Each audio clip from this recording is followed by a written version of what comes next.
এই গ্রামের পরিবেশে একটু আসলাম, একটু দেখে আসি যে কেমন কি। এসে দেখছি অনেক ব্রাহ্মী শাক হয়ে আছে, তো লোভ কিন্তু আমি সামলাতে পারলাম না। আমি আর আমার যা এসেছিলাম একটু মাঠের দিকে, মানে কেমন কি রৌদ্র আছে না আছে দেখতে।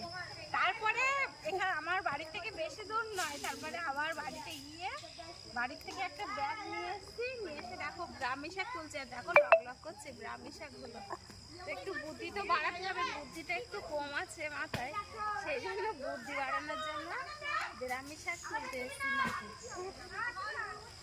আর কতটা করে তুলছি দেখো। গ্রামের পরিবেশ তো সবসময় সুন্দর। আর দেখো সূর্য মামা কিন্তু প্রায় অস্ত যাব যাব ভাব, আর মাঠে তো ধান পেকে আছে।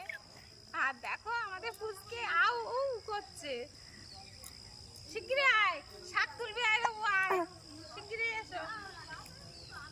তো আমি প্রায় 2 হাত দিয়ে তুলছি কিন্তু শাক অনেক হয়ে আছে দেখো। তো যাও কিন্তু তুলেছে দেখো ওইদিকে পেপারে, আর আমি তুলেছি এই ব্যাগে, দেখো কতটা। তো আমরা তো ব্রাহ্মী শাক খাই ভাজা করে, তারপরে বড়া করেও খাই, অনেকে কিন্তু চচ্চড়ি করেও খাই, একটু চিংড়ি মাছ পেঁয়াজ বেগুন আলু। দুপাশে আগের বার চচ্চড়ি করেছিলাম না? হ্যাঁ না, আমি করেছিলাম, খুব ভালো লাগে কিন্তু চচ্চড়ি করলে। একটু পাঁচফোড়ন, শুকনো লঙ্কা ফোড়ন আর একটু পেঁয়াজ ফোড়ন দিয়ে, একটু চিংড়ি মাছ দিয়ে, বেগুন দিয়ে, আলু দিয়ে করলেও কিন্তু খুব ভালো লাগে। তো আমরা তো খাই, তোমরা কারা কারা খাও অবশ্যই কমেন্ট করে জানাবে কিন্তু। তো চলো।